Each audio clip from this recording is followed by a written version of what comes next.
Bella, do you want your ball?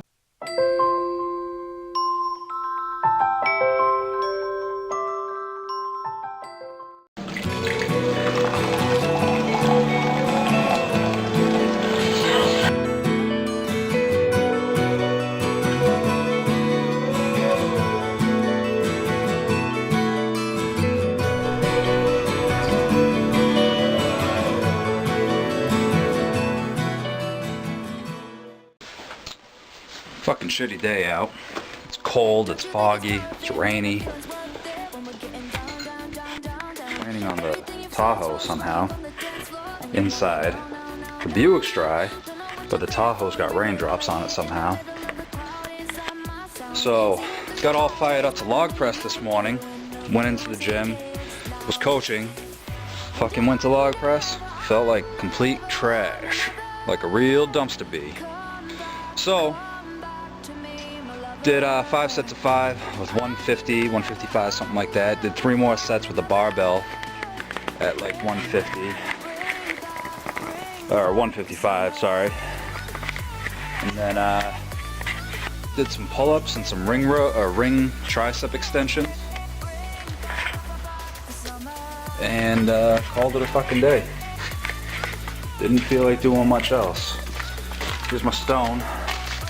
You can see it's kind of setting up pretty good actually, so I gotta take some cement and pour it on the top a little bit. I got some quick drying concrete. But first, I'm gonna play with the dogs. Bella, do you want your ball? We first kissed to our very last wish, you'll be running through my veins.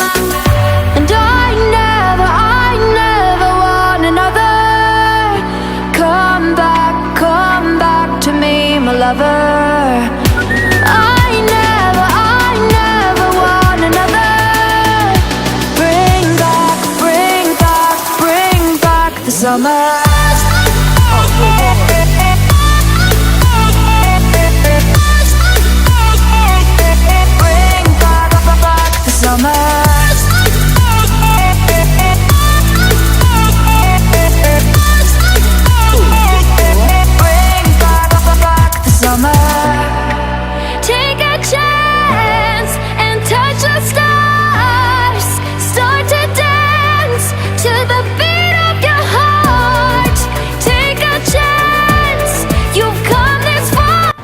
So, I like being at the gym at A1, but it's not really the place you go to do some hypertrophy type training. And touch the stars.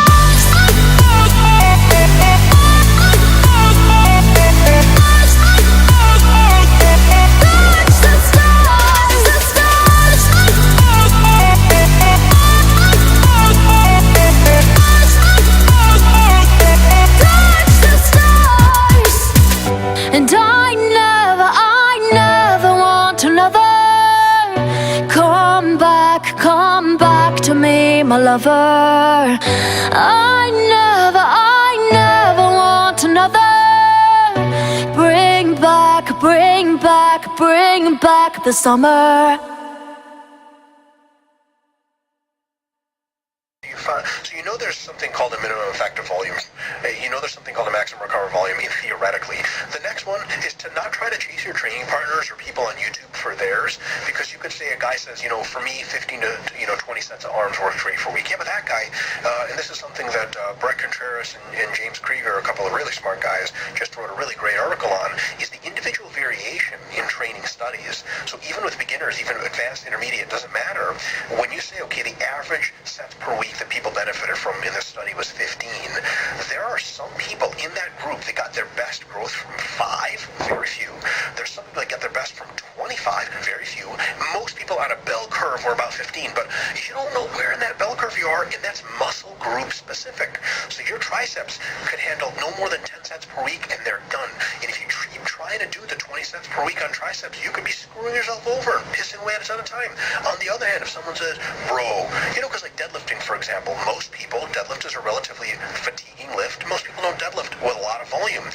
Not all people are like that. Some people could benefit from 15, maybe 20 heavy deadlifts a week. They exist. And can you imagine how screwed over that guy would feel if 10 years after starting training of whatever decent results, he tried a high volume deadlifting program, just one of those like, fuck it, why not, and put 100 pounds on his deadlift? You'd be like, well, that's a fucking waste of 10 years under training. And people are like, yeah, deadlift really beats you up. And for 10 years, whenever anyone said that, that guy was like, I don't really ever feel beat up. No, trust me, don't go any higher. Find your own minimum effective volume, find your own MRV. Those change over time. They change based on how fatigued you are, etc., etc.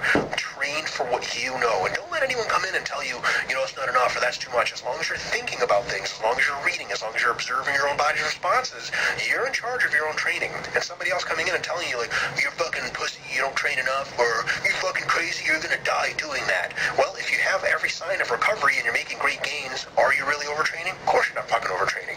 If you can barely feel anything, and the one time you did double, you still didn't feel anything, and someone's like, no, bro, you gotta back off. You gotta take care of yourself. So the other big fallacy, one fallacy is not knowing that those numbers exist and just training like whatever. The other one is just trying to chase someone else and seeing how they train. And I swear to God, too many people still think that advanced athletes are like a cheat sheet of shit you should do. Advanced athletes are incredible learning opportunities if you know what to look for. Oh man, I hope you learned something from Dr. Mike. If you haven't already, go and purchase his downloadable ebook. It really tells you a lot. I read the book, I remember a lot of things, and basically it's about fatigue management, recoverable volume, and max sets, And that's pretty much training. You do work, you grow a bigger muscle, you teach it how to produce force, and then you give it a break. And you repeat that for 20 years, and then you can be like Bill Kazmaier. So I hope that helps, guys and girls. Take care. Love you guys. Check for 'em if you checking in, motherfucker, check this out.